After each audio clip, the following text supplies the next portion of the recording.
Astaghfirullah. Bismillahirrahmanirrahim. Assalamualaikum warahmatullahi wabarakatuh.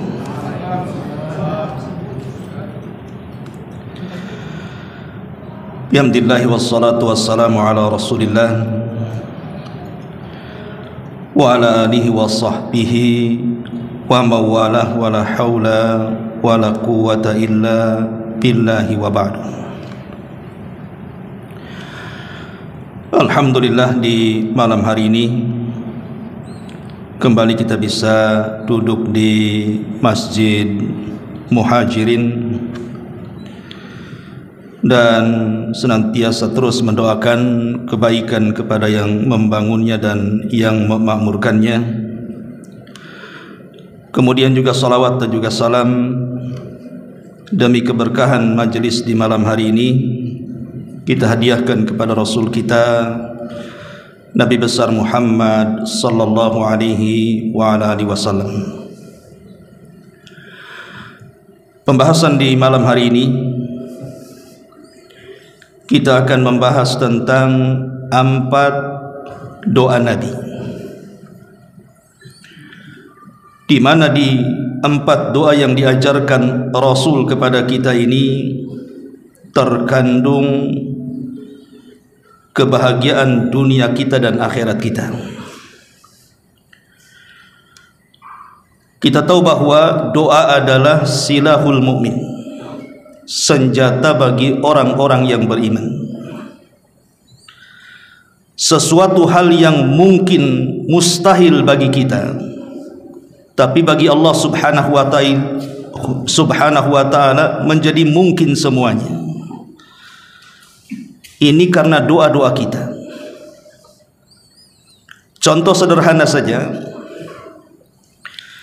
ketika Umar bin Khattab radhiyallahu an di puncak suksesi kepemimpinannya, menjadi khalifah yang mendapatkan gelar pertama Amirul Mukminin. Persia jatuh ke tangan kaum muslimin dan sebagian Romawi tunduk kepada kaum muslimin. Tidak ada musuh-musuh dari luar yang berani menyerang kota Madinah, saking kuatnya tentara kaum muslimin di zaman itu. Tapi ada satu doa oleh Umar bin Khattab radhiyallahu anhu selalu dipanjatkan di dalam setiap salatnya, di mana Umar bin Khattab meminta kepada Allah subhanahu wa ta'ala dalam doanya agar dia diwafatkan dalam kondisi mati syahid. Dan yang kedua, meminta mati syahidnya di tempat hijrahnya Nabi SAW. Maksudnya mati syahid di kota Madinah. Secara logika mustahil. Siapa yang berani menyerang Madinah, kemudian Umar berperang dalam kota Madinah, sementara Persia sudah jatuh ke tangan kaum muslimin dan sebagian besar Romawi pun sudah tunduk. Tidak ada musuh-musuh luar mau menyerang Madinah. Bagaimana mungkin kemudian Umar bin Khattab meminta agar dia diwafatkan syahid di tempat hijrahnya Nabi? Mungkin bagi kita mustahil, tapi bagi Allah subhanahu wa ta'ala tidak ada yang mustahil. Allah bisa kabulkan itu. Satu hari seorang sahabat namanya Mughirah bin Syu'bah, orang yang sangat dekat dengan Rasul di masa Rasul hidup, dia memulai pekerjaan hidupnya dengan membuka pandai besi, membuat senjata-senjata perang. Tetapi dia tidak punya pekerja yang handal untuk membuat itu. Akhirnya mencari orang dari Persia. Ketemulah orang yang bernama Abu Lu'lu', seorang yang beragama Majusi. Dibawalah oleh Mughirah ke Madinah. Namun undang-undang di kota Madinah tidak boleh memasukkan orang kafir ke dalam kota. Tapi karena Mughirah bin Syu'bah seorang sahabat yang dimuliakan Rasul di zamannya juga, Umar kenal keutamaannya, sehingga karena permintaan Mughirah untuk satu kali ini saja, dia mengambil satu ahli untuk membuat senjata-senjata. Kalau sudah diajarkan baru dipulangkan. Umar pun setuju. Maka dipekerjakanlah seorang yang bernama Abu Lu'lu yang beragama Majusi itu. Rupanya Abu Lu'lu ini menaruh dendam kepada Umar bin Khattab karena keluarganya dibantai oleh kaum muslimin di Persia dalam peperangan. Jadi dia ingin membunuh Umar bin Khattab. Ketika Umar bin Khattab radhiyallahu anhu lewat di tempat pandai besinya Mughirah bin Syu'bah, maka dia pun berkenalan dengan Abu Lu'lu. Kemudian Umar bin Khattab mengatakan, "Ya fulan, bisakah kau membuat senjata untukku? Satu pisau yang bagus." Kata Abu Lu'lu, "Bisa. Saya akan membuatkan pisau untukmu yang pisau ini akan dibicarakan dari barat sampai ke timur." Umar tidak paham bahasa itu, tapi Umar kemudian mengatakan, "Baik, saya tunggu pisaunya." Maka Abu Lu'lu pun membuat pisau, betul-betul dibuatkan pisau itu, bahkan setiap hari dilimuri dengan racun. Sampai pada waktunya Abu Lu'lu ini menyelinap solat subuh di Masjid Nabawi, dan masjid di zaman itu tidak seterang masjid di zaman sekarang. Dan para sahabat juga tidak ada yang curiga, tidak mungkin orang ke masjid bawa senjata, apalagi Abu Lu'lu kemudian menyelendangkan mukanya sehingga orang tidak kenal siapa dia. Celakanya dia berhasil menempati di saf pertama, persis di belakang Umar bin Khattab, tidak jauh dari tempat imam. Saat Umar bin Khattab radhiyallahu anhu sedang salat subuh, baru dapat satu rakaat dan masuk ke rakaat kedua, disinilah terjadi penyerangan. Abu Lu'lu langsung menusuk beberapa kali di punggung Umar bin Khattab radhiyallahu an, sehingga Umar kesakitan dan mengatakan, "Akalatni kalbun." Ada anjing yang menggigit di belakang. Ketika kemudian darah terus mengalir dalam kondisi gelap dalam masjid, Umar pun kemudian tumbang. Maka para sahabat berusaha untuk membunuh Abu Lu'lu ini, tapi karena di tangannya ada pisau yang beracun, sehingga dia menyabat ke sana kemari. 7 sahabat meninggal di tempat. Kemudian lari ke pintu. Abdurrahman ibn Auf baru datang masuk. Maka kemudian dihadang oleh Abdurrahman ibn Auf. Ketika Abu Lu'lu terpojok, akhirnya dia menusukkan pisaunya ke badan sendiri, bunuh diri, mati. Dalam kondisi Umar bin Khattab radhiyallahu anhu pingsan, maka para sahabat membawa Umar ke rumahnya.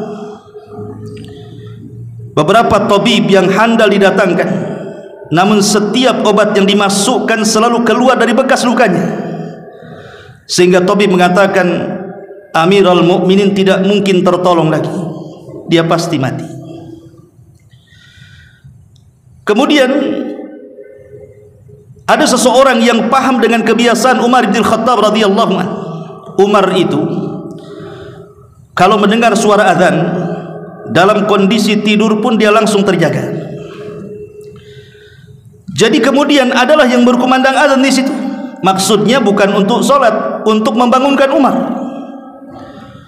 Maka betul terjadi, setelah ada orang azan, Umar langsung siuman. Masya Allah, orang pingsan lah ya, dengar azan siuman. Kita ini tak pingsan, tidur saja, tak bangun-bangun juga kadang-kadang. Lah ketika itu dia memanggil putranya Abdullah ibn Umar radhiyallahu anhuma.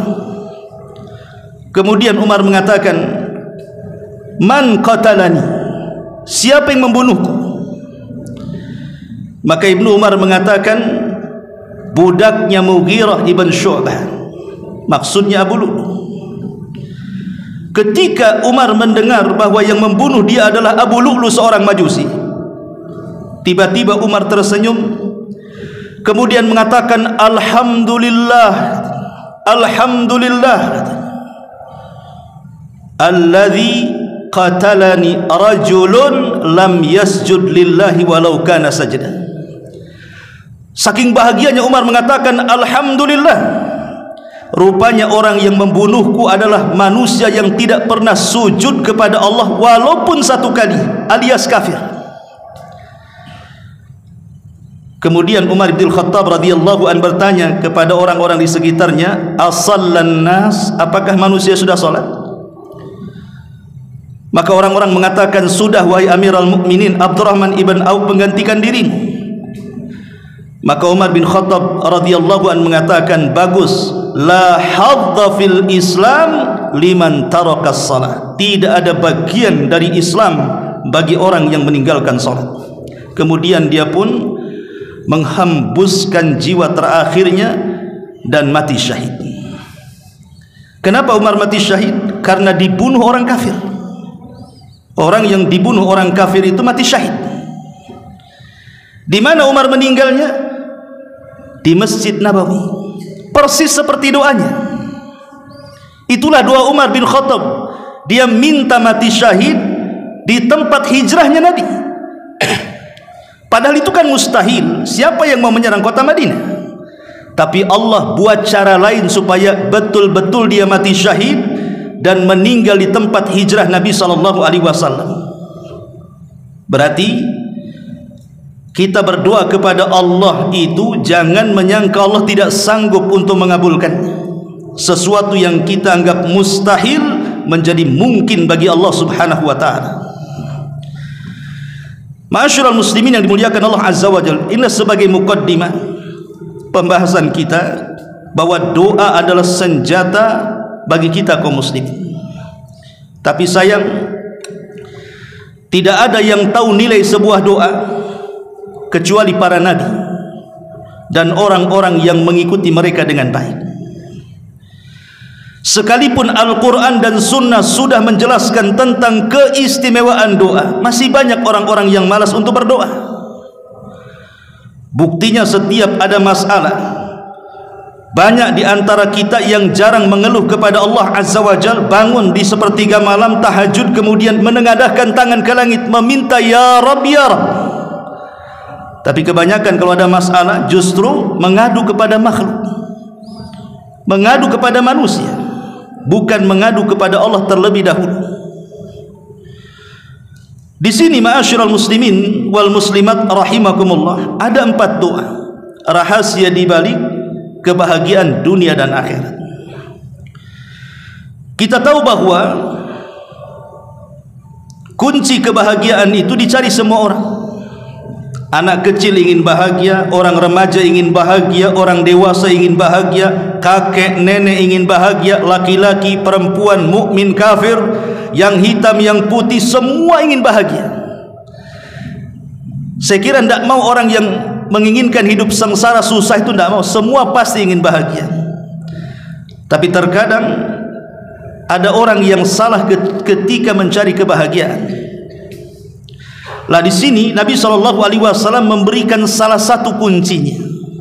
Ya, banyak kunci mendapatkan kebahagiaan itu, tapi saya menyebutkan yang paling afdal, yang paling manjur tentang 4 kunci kebahagiaan dari 4 doa yang diajarkan Nabi SAW. Yang pertama, sebuah hadis dari Shaddad ibn Ausin radhiyallahu anhu. Anin Nabi sallallahu alaihi wasallam qala, sayyidul istighfari an yaqula al-'abdu Allahumma anta rabbi la ilaha illa anta khalaqtani wa ana 'abduk wa ana 'ala ahdik wa wa'dika mastata' a'udzu bika min syarri ma sana' abu'u laka bi ni'matika 'alayya wa abu'u bi dzambi faghfirli fa innahu la yaghfiru dzunuba illa anta. Kata Nabi sallallahu alaihi wasallam dari sahabat Shaddad ibn Aus radhiyallahu an, dari Nabi sallallahu alaihi wasallam, Rasul bersabda, sesungguhnya istighfar yang paling baik, maksudnya lafaz istighfar yang paling baik adalah penghulunya istighfar. Apa lafadznya? Allahumma anta rabbi, ya Allah, engkau adalah Rabbku. La ilaha illa anta, tidak ada sesembahan yang berhak disembah kecuali engkau. Khalaqtani wa ana abduk. Khalaqtani wa ana abduk, engkau yang menciptakan diriku dan aku akan menjadi hambamu. Wa ana ala ahdika wa wa'dika mastata', aku menetapi janjimu dan janjimu sesuai dengan kemampuanku. A'udzubika min syarri ma sana'tu, aku berlindung kepadamu dari keburukan perbuatan-perbuatanku. Abu'u laka bi ni'matika alaihi, aku mengakui nikmatmu kepadaku. Wa abu'u bi dzambi, dan aku mengakui dosa-dosaku kepadamu. Faghfirli, ampuni dosa-dosaku. Fa innahu la yaghfiru dzunuba illa anta, karena tidak ada yang sanggup mengampuni dosa-dosaku kecuali engkau ya Rabb. Inilah lafaz yang disebut dengan sayyidul istighfar, penghulunya istighfar. Kalau astaghfirullah atau astaghfirullahal azim wa atubu ilaih ini biasa, tapi lafaz ini disebut penghulunya istighfar. Sebaik-baik lafaz ketika kita istighfar, meminta ampun akan dosa-dosa kita. Lihat bagaimana keutamaannya. Nabi SAW mengatakan, man qalaha minan nahari mukinan biha, barang siapa yang mengucapkannya di siang hari dan dia yakin dengan lafaz itu, famata min yaumihi qabla an yumsi, dia mati sebelum sore hari, fahuwa min ahlil jannah, dipastikan dia menjadi penduduk surga. Wa man qalaha minal laili wa huwa muqinun biha, dan siapa yang mengucapkannya di malam hari dan dia yakin dengan lafaz itu, famata qabla an yusbih, meninggal sebelum pagi, fahuwa min ahlil jannah, maka dia dipastikan masuk ke dalam surga. Makanya ajarkan lafaz ini kepada anak-anak kita, terutama orang-orang tua kita yang sakit, yang kita tidak tahu apakah dia masih diberikan usia panjang atau tidak. Berikan lafaz ini kepada mereka, biar ini saja yang dibaca oleh mereka, supaya kalau Allah Subhanahu wa taala takdirkan dia mendawamkan lafaz ini, maka dia mati menjadi penduduk surga, maknanya meninggal tanpa disisakan dosa-dosanya. Dan ini kebahagiaan yang pertama. Jadi kebahagiaan yang pertama adalah ketika dosa-dosa kita itu diampuni oleh Allah Subhanahu wa taala. Kebahagiaan mana lagi selain daripada dosa-dosa kita diampuni? Karena kalau dosa-dosa kita diampuni, secara otomatis Allah akan hadiahkan kematian yang baik, dan perjalanan menuju surga itu dimudahkan oleh Allah Subhanahu wa taala. Ma'asyiral muslimin wal muslimat rahimani wa rahimakumullah. Di dalam doa ini ada beberapa faedah yang bisa kita petik. Yang pertama, di dalam lafaz pertama Allahumma anta rabbi, ya Allah, engkau adalah Rabbku. Lihat permulaannya saja sudah dimulai dengan tauhid kepada Allah Subhanahu wa taala. Dan tauhid itu tujuan kita, tujuan hidup saya, tujuan hidup Anda, tujuan hidup manusia semuanya adalah mentauhidkan Allah. Qul inna salati wa nusuki wa mahyaya wa mamati lillahi rabbil alamin. Katakan sesungguhnya salatku, katakan sesungguhnya kurbanku, katakan sesungguhnya hidup dan matiku untuk siapa?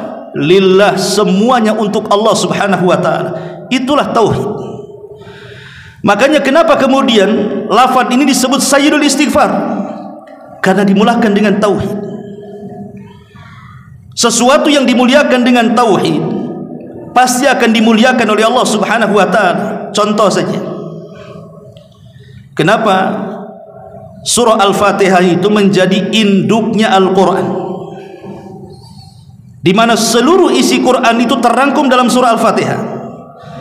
Makanya kalau orang solat baca Fatihah saja itu sudah cukup, walaupun tidak baca surat sah solatnya. Tapi kalau orang baca surat walaupun 30 juz tapi dia tidak membaca Fatihah, tidak sah solatnya. Karena yang menentukan sah dan tidaknya itu solat. Sah dan tidaknya adalah Fatihah, karena dia adalah induk Al-Quran. Lihat Al-Fatihah dimulakan dengan tauhid, Alhamdulillahi Rabbil Alamin, tauhid. Ar-Rahmanir Rahim, tauhid. Maliki Yaumiddin, tauhid. Ini semua tauhid, keyakinan, baik berkaitan dengan rububiyah, baik dengan uluhiyah, baik berkaitan dengan nama-nama Allah dan sifat-sifatnya. Itu terangkum di 3 ayat pertama dalam surah Al-Fatihah. Lah sebagaimana juga Al-Fatihah dimulakan dengan tauhid sehingga disebut induk daripada Quran, maka lafaz istighfar ini juga disebut induk dari seluruh istighfar. Ma'asyiral muslimin yang dimuliakan Allah Subhanahu wa taala. Dan kebahagiaan itu diraih ketika memiliki hati yang lapang. Hati yang lapang itulah yang menciptakan kebahagiaan. Walaupun secara materi keduniaan mungkin dia susah, hartanya sedikit, dia pun hidup sederhana, tapi kalau hati lapang, saya yakin dunia ada di genggaman dia. Tapi kalau hati sempit, sekaya apapun Anda, hartanya melimpah di mana-mana, rumahnya megah, kendaraannya mewah, kenikmatan dunia ada di genggamannya, tapi kalau hatinya sempit, semua akan menyempit itu. Contoh sederhana saja, kita kalau di rumah banyak masalah, maunya keluar saja, padahal rumahnya besar, malah kemudian nyempil cari hotel gitu ya, cari kamar, rumahnya besar. Kenapa dia tidak kerasan di rumahnya? Karena hatinya sempit, banyak masalah di situ. Tapi kalau hati lapang nggak akan keluar dari rumah tuh. Itu contoh kecil saja. Dan penyebab hati lapang itu karena tidak ada dosa dalam badannya. Kalau banyak dosa pasti menyempitkan dadanya. Tapi kalau terbebas dari dosa dipastikan lapang dadanya. Lah salah satu yang bisa menghapuskan dosa adalah dengan istighfar, dan lafaz istighfar terbaik adalah sayyidul istighfar. Makanya orang yang senantiasa membaca sayyidul istighfar, Allah berikan kebahagiaan dengan kelapangan dada. Ini yang pertama. Kemudian yang kedua, hadis daripada Ibnu Umar radhiyallahu anhu maqala. Dari Ibnu Umar radhiyallahu anhu dia mengatakan, lam yakun Rasulullah sallallahu alaihi wasallam yada'u haula'i da'awatin hina yumsi wa hina yusbi. Rasul tidak pernah meninggalkan doa-doa ini saat memasuki waktu sore dan saat memasuki waktu pagi. Setiap hari Rasul baca doa ini, atau disebut dengan zikir pagi dan petang. Apa doanya yang diajarkan Rasul, yang setiap hari Rasul baca pagi dan sore hari? Allahumma inni as'alukal afiyata fid dunya wal akhirah. Allahumma inni as'alukal afwa wal afiyata fid dini wad dunya wa ahli wa mali. Allahumma astur awrati wa amin rawati. Allahumma hfadni min bayni yadayya wa min khalfi wa an yamini wa an shimali wa min fawqi wa a'udzu bi azamatika an aghtal min tahti. Kata Nabi sallallahu alaihi wasallam dalam doanya, ya Allah, aku memohon kepadamu keselamatan dunia dan akhirat. Ya Allah, aku memohon kepadamu ampunan dan keselamatan dalam agamaku, dalam duniaku, dalam keluargaku, dalam hartaku. Ya Allah, tutupilah auratku, berilah rasa aman terhadap ketakutanku. Ya Allah, janganlah aku diberikan kejahatan di depanku, di belakangku, dari kananku, dari kiriku, dari atasku, dan aku berlindung juga dengan keagunganmu agar jangan dibinasakan secara tiba-tiba dari bawahku. Lihat secara arti saja, Sudah luar biasa doa ini, membawa kebahagiaan dunia akhirat. Di sini Rasul sallallahu alaihi wasallam menyebutkan beberapa masalah di sini. Pertama, meminta kepada Allah Subhanahu wa taala al-afiyata fid dunya wal akhirah, keselamatan dunia dan keselamatan akhirat. Siapa yang tidak ingin selamat dunia? Siapa yang tidak ingin selamat di akhirat? Semua ingin selamat. Selamat dari penyakit, selamat dari kefakiran, selamat dari masalah. Semua ingin selamat di dunia ini. Apalagi setelah kematian, selamat dari adab kubur, selamat di padang mahsyar, selamat dari api neraka. Siapa yang tidak ingin keselamatan? Kemudian kata Nabi SAW, Allahumma inni as'alukal afwa wal afiyah. Ya Allah, aku meminta kepadamu ampunan dan juga keselamatan. Pertama, fi dini, dalam agamaku. Yang kedua, wa dunyaya, dalam duniaku. Yang ketiga, wa ahli, dalam keluargaku. Yang ketiga, yang keempat, wa mali, terhadap hartaku. Doa ini meminta kepada Allah agar agama kita selamat, tidak sesat, agar dunia selamat, tidak fakir, tidak miskin, tidak sakit, tidak pikun, selamat keluarga, tidak ada yang mengganggu, selamat harta, tidak binasa. Ini kebahagiaan namanya. Bukankah yang kita cari adalah kita ini memiliki agama yang benar, kemudian kebahagiaan dunia yang benar, memiliki keluarga yang berkah, harta yang berkah, apalagi kebahagiaan ini? 4 perkara ini kita yang cari di dunia ini. Kemudian juga Allahumma astur aurati, ya Allah, tutuplah auratku. Betapa banyak orang yang stres, orang yang sengsara ketika aibnya terbongkar. Jangan lagi banyak-banyak, satu aib saja terbongkar, itu membuat malu satu jagat raya. Dan itu sudah kita bisa saksikan lah kan, tokoh-tokoh besar di negeri kita ini, satu aibnya dibongkar saja, entah dia selingkuh, entah dia korupsi, entah dia memiliki catatan kriminal yang dulu ditutup-tutupi, tiba-tiba terbongkar ke permukaan, menguap kemana-mana. Hanya satu aib dibongkar, malunya luar biasa itu. Macam mana kalau semua aib dibongkar, satu saja sudah merontokkan dia. Di sini Allah mengajarkan, Rasul mengajarkan doa, Allahumma astur aurati, ya Allah, tutupi aibku. Dan menutup aib itu, alhamdulillah, kita bersyukur kepada Allah Azza wa Jal. Kita ini punya Tuhan, punya Rabb, yang salah satu namanya adalah As-Sittir. Allah itu zat yang maha menutup aib. Padahal kita ini setiap hari melakukan dosa, malam hari kita berdosa, tapi Allah masih tutup aib kita di siang hari. Di siang hari kita berdosa, Allah masih tutup aib kita di malam hari. Tetapi ada orang-orang yang tidak memiliki rasa malu. Allah sudah tutup aibnya, dia bongkar sendiri aibnya. Makanya Nabi SAW mengatakan, nanti pada hari kiamat ada orang-orang yang datang kepada Allah membawa pahala sebesar gunung Tihamah. Besar gunung Tihamah, gunung terbesar kedua setelah Uhud, gunung Tihamah itu. Tapi ketika menghadap Allah, tiba-tiba pahala sebesar gunung itu dihancur leburkan oleh Allah tanpa sisa, dan Allah tidak menerimanya. Ketika orang ini mengatakan, ya Rabb, salah apa aku? Kenapa pahala ini kau hancurkan? Maka Allah Subhanahu wa taala memberitahu, sebagaimana sabda Nabi sallallahu alaihi wasallam, idza khalau bimaharimillahi intahakuha. Karena dia ketika bersendirian antara dia dengan Allah, di hadapannya ada kemaksiatan, dia langgar kemaksiatan itu, seolah-olah dia tidak tahu Allah tahu, seolah-olah dia tidak tahu Allah melihat, seolah-olah dia tidak tahu Allah mendengar. Salah. Allah melihat, Allah mendengar, Allah maha mengetahui. Allah sudah tahu kunci kita, dan kapanpun Allah mengungkap aib kita, bisa mudah bagi Allah Subhanahu wa ta'ala.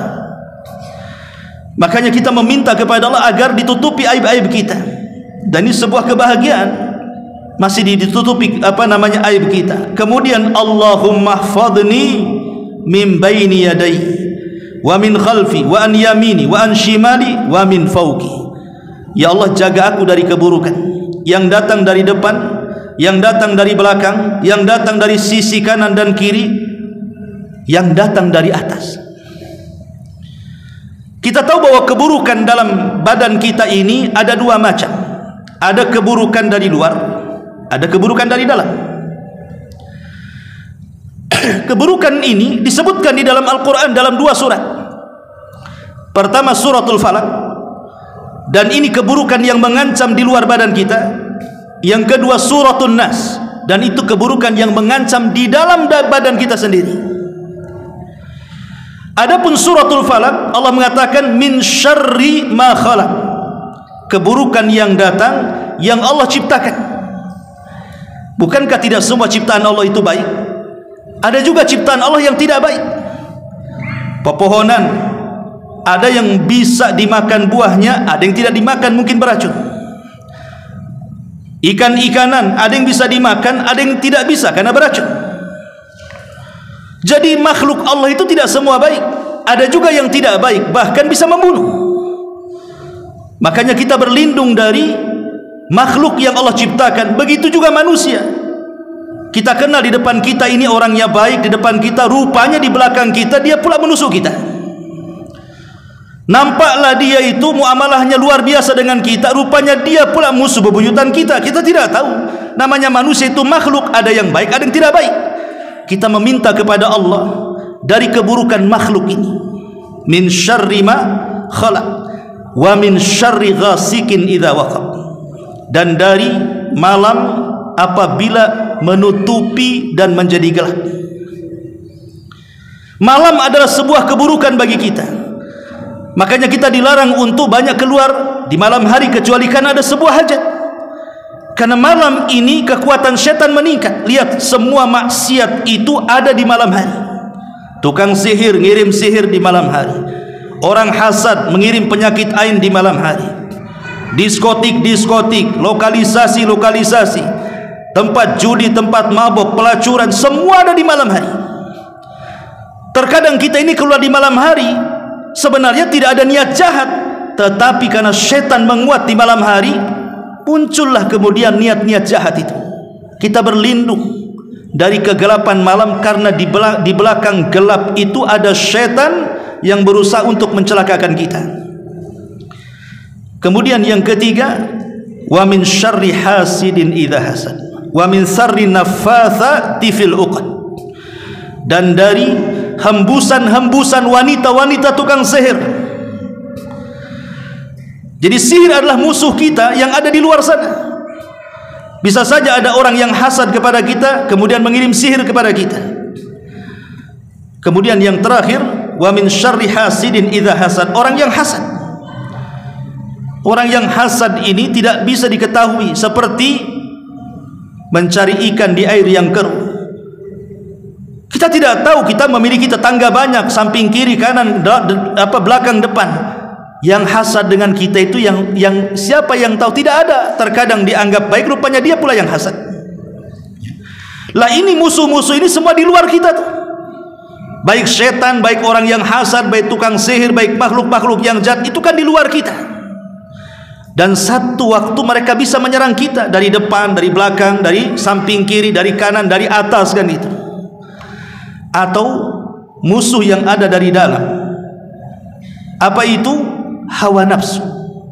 Sebagaimana Allah mengatakan, qul a'udzu birabbin nas, sampai kepada min syarri waswasil khannas alladzi waswisu fi sudurin nas, yang memberikan waswas di dada-dada manusia. Itulah hawa nafsu. Hawa nafsu adalah musuh kita, itu yang paling susah untuk diatasi. Kalau orang hasad kita bisa pindah rumah. Kalau gangguan setan kita bisa meruqyah. Kalau umpamanya dari kegelapan malam nggak usah keluar rumah. Dan begitu seterusnya. Tapi kalau menghilangkan musuh dari dalam ini kan susah. Macam mana caranya? Dibuang jantung kita supaya tidak ada hawa nafsu, mati kita. Hawa nafsu hanya bisa ditekan. Makanya kemudian ditekankan di sini untuk berlindung dari semua arah, terutama yang terakhir. Rasul kemudian menghususkan, wa a'udzu bi'azamatika an aghtal min tahti. Ya Allah, aku berlindung kepadamu dari dibinasakan secara tiba-tiba yang di arah bawah. Maksudnya apa? Gempa, tsunami, tanah geser, kan banyak di negeri kita itu. Tahu-tahu gempa saja dari bawah, mati kita. Gunung meletus, mati gitu. Kena tsunami, mati semuanya. Lah, doa ini luar biasa, coba bayangkan. Bisa menghindarkan kita dari mara bahaya. Ini yang kedua. Kemudian yang ketiga, Nabi SAW mengatakan dari hadis Anas bin Malik radhiyallahu anhu, dia berkata, Nabi SAW bersabda kepada putrinya Fatimah radhiyallahu anha, kata Nabi, apa yang menghalangimu untuk mendengar wasiatku atau yang kuingatkan kepadamu setiap pagi dan petang, wahai Fatimah? Sebaiknya kau ucapkan doa ini. Kemudian Rasul mengatakan, ya Hayyu ya Qayyum bi rahmatika astaghitsu wa aslih li sya'ni kullah wa la takilni ila nafsi tarfata ainin abada. Ya Hayyu ya Qayyum bi rahmatika astaghitsu, wahai Rabb yang maha hidup, wahai Rabb yang maha berdiri sendiri, yang tidak butuh segala sesuatu kepadanya, dengan rahmatmu aku memohon pertolongan kepadamu. Aslih li sya'ni kulli, perbaikilah segala urusanku semuanya, selesaikan semua masalahku semuanya ya Rabb.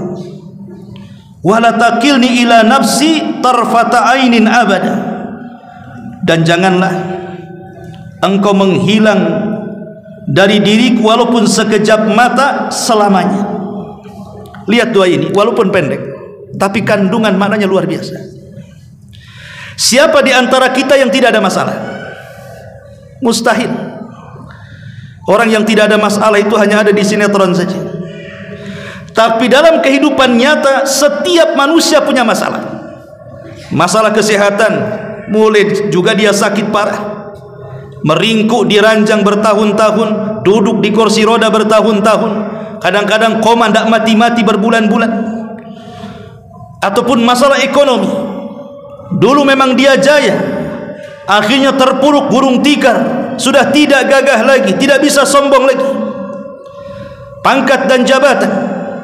Atau mungkin masalah keluarga, masalah dengan anak, orang tua dengan anak, anak dengan orang tua, istri dengan pasangan, suami dengan pasangan, seseorang dengan tetangga. Masalah itu macam-macam, mau ekonomi, kesehatan, umur, dan begitu seterusnya. Tidak ada satu manusia yang lepas dari masalah selama kita ini hidup di dunia. Selama kita hidup di dunia pasti ada masalah. Terkadang sifat masalah itu satu belum kelar, datang masalah yang lain. Terkadang bertumpuk-tumpuk tuh masalah ini, sehingga ada orang yang akhirnya seperti benang kusut, tidak tahu mau narik dari mana. Itulah terkadang sifat masalah seperti itu. Tetapi orang yang beriman harus yakin yang namanya masalah itu datang dari Allah Subhanahu wa taala, dan Allah juga zat yang akan mengurai masalah. Makanya di sini Rasul mengatakan, aslih li sya'ni kulli, ya Allah, perbaikilah, selesaikanlah semua masalahku. Wala takilni ila nafsi tarfata ainin abada, dan jangan kau menghilang ya Rabb walaupun sekejap mata dari diriku. Kenapa? Sebab kalau Allah Subhanahu wa taala sampai tidak mengurus kita, tidak menolong kita, masalah sekecil apapun akan sulit untuk diuraikan. Tapi Allah Subhanahu wa taala kalau sudah turun tangan membantu dan menolong kita, masalah sebesar apapun pasti bisa diselesaikan. Karena kan masalah datang dari Allah. Allah juga yang akan menyelesaikannya. Kenapa migu? Makanya Nabi SAW mengatakan, berdoalah kepada Allah agar Allah itu jangan sampai lepas dari kita walaupun sekejap mata. Karena kalau sampai lepas sekejap mata saja, nanti akan banyak masalah yang akan merundung kita. Makanya doa ini luar biasa. Bacalah setiap pagi dan petang, ya hayyu ya qayyum bi rahmatika astaghits wa aslih li sya'ni kullah wa la takilni ila nafsi tarfata ainin abada. Ma'asyiral muslimin wal muslimat rahimani wa rahimakumullah. Dan yang terakhir, yang nomor 4, hadis Anas ibn Malik radhiyallahu anhu. Dia mengatakan, kana aktsaru du'ain Nabi sallallahu alaihi wasallam, Allahumma atina fid dunya hasanah wa fil akhirati hasanah wa qina adzabannar. Muttafaqun alaih. Dari Anas ibn Malik radhiyallahu anhu, dia berkata, doa yang paling banyak dibaca Nabi, doa yang paling banyak dibaca Nabi adalah Allahumma atina fid dunya hasanah. Ya Allah, karuniakan kepada kami kebaikan di dunia ini. Wa fil akhirati hasanah, dan karuniakan kepada kami kebaikan di akhirat. Wa qina adzabannar, dan selamatkan kami dari siksa api neraka. Doa ini bukan hanya Nabi SAW sering membaca, tapi doa ini juga oleh hampir semua para sahabat dan para ulama menjadi doa favorit mereka dalam doa-doa mereka. Makanya doa ini di masyarakat awam itu disebut doa sapu jagat, di mana semua doa yang diajarkan Rasul itu terangkum dalam doa ini. Bayangkan semua doa yang diajarkan Rasul itu terangkum dalam doa ini. Rabbana atina fid dunya hasanah wa fil akhirati hasanah wa qina adzabannar. Abdullah bin Mas'ud radhiyallahu anhu yu'allimun nasa an yad'u bi hadhihi da'wati kubair as-salam fi salati. Sahabat Abdullah bin Mas'ud radhiyallahu an apabila mengajarkan doa untuk dibaca ketika salat sebelum salam, maka Abdullah bin Mas'ud selalu mengajarkan manusia untuk memperbanyak doa ini. Rabbana atina fid dunya hasanah wa fil akhirati hasanah wa qina adzabannar. Baca sebelum salam dalam setiap salat. Tentu dalam tasyahud akhir, setelah kita membaca tahiyat, setelah kita membaca syahadat, setelah kita membaca salawat, setelah kita membaca 4 perlindungan, Allahumma inni a'udzubika min adzabi jahannam wa min adzabil qabri wa min fitnatil mahya wal mamat wa min syarri fitnati masihid dajjal. Baru doa ini atau doa yang kemarin kita ajarkan, Allahumma inni a'udzubika minal ma'tham wal maghrab, atau doa Rabbana atina fid dunya hasanah wa fil akhirati hasanah wa qina adzabannar. Ini merangkum semua doa. Tidak perlu dirinci. Tidak perlu dirinci, ya Allah kasihlah saya rumah, kasih saya tanah, kasih saya uang, kasih. Tidak perlu. Karena itu sudah masuk pada kalimat kebaikan dunia. Terkadang kita ini kan mau merinci. Makanya Nabi SAW nanti di akhir zaman akan muncul orang-orang yang ketika berdoa itu melampaui batas. Para ulama hadis mengatakan maksudnya melampaui batas apa? Maksudnya adalah ketika dia berdoa dia rinci semuanya. Rinci semuanya tadi. Ya Allah, saya belum punya rumah, kasih rumah. Ya Allah, gaji saya baru segini, tolong tambah lagi. Ya Allah, saya berikan tanah, berikan istri yang cantik, yang kaya, yang molek, dan begitu seterusnya. Dirinci satu-satu. Dah perlu. Itu berlebihan dalam doa. Cukup mengatakan, ya Allah berikan kebaikan dunia, maka itu semua masuk di situ tuh. Rumah bagus, kebaikan dunia. Kendaraan yang bagus, kebaikan dunia. Pasangan yang soleh dan soleh, kebaikan dunia. Anak-anak yang soleh dan soleh, kebaikan dunia. Kendaraan yang baik, kebaikan dunia. Tetangga yang baik, kebaikan dunia. Apalagi? Ya. Makanya ini doa yang merangkum semuanya. Anas ibn Malik radhiyallahu anhu mengatakan,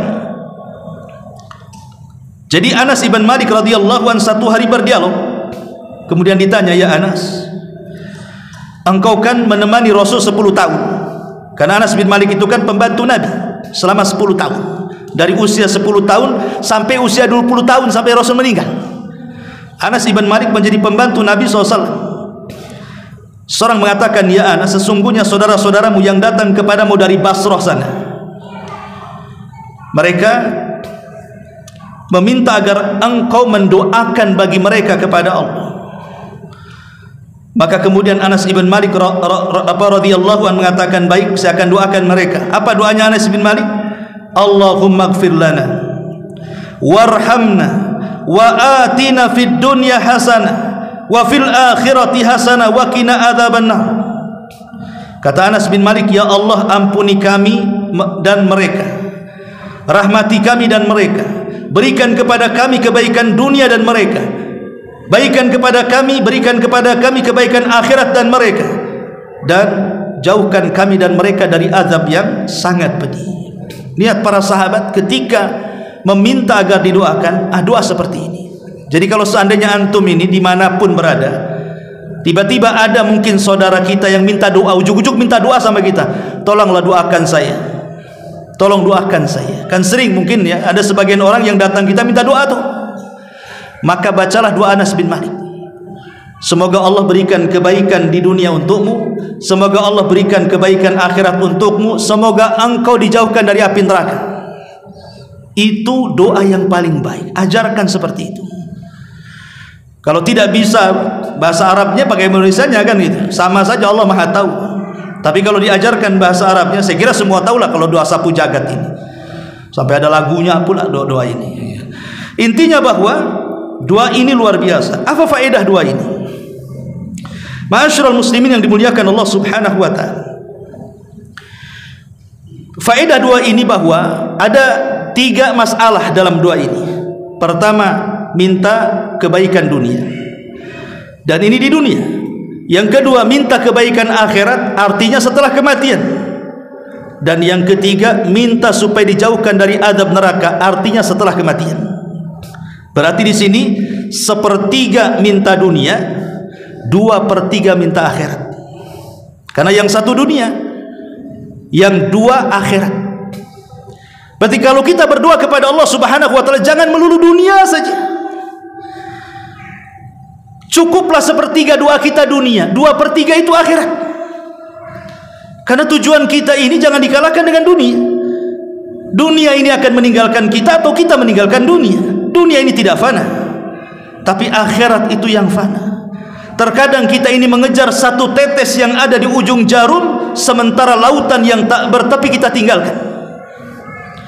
Ketika Nabi SAW mengatakan, kalau seandainya 1 dunia manusia berkumpul di 1 lapangan, mulai dari yang awal, maksudnya dari Adam, sampai yang terakhir mendapatkan trompet sangkakala Israfil, dibangkitkan semuanya. Berapa itu jumlahnya tuh? Dikumpulkan di 1 lapangan, kata Nabi. Ditambah dengan seluruh jinnya, mulai dari jin yang pertama sampai jin yang terakhir. 1 lapangan dengan seluruh manusia. Kemudian mereka meminta kepada Allah sesuai dengan permintaan mereka masing-masing. Maka Allah sanggup memberikan permintaan mereka seperti jarum yang dicelupkan ke lautan, kemudian diangkat. Lihat di ujung jarum itu, itulah tetesannya.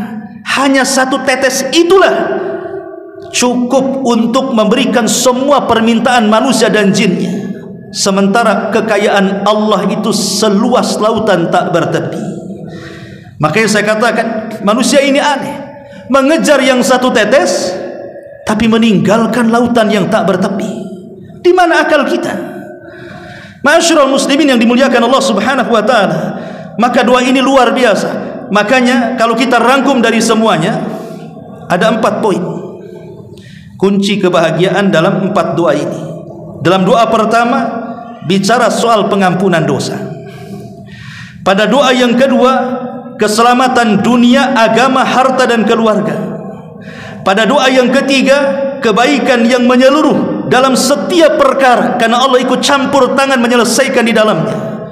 Dan yang terakhir, mendapatkan kebahagiaan dunia dan kebahagiaan akhirat, dan kita tidak akan dimasukkan ke dalam neraka. Faman zuhziha anin nar wa udkhilal jannah faqad faz. Siapapun yang dikeluarkan dari api neraka dan dimasukkan ke dalam sorga, itulah kesuksesan yang sebenarnya.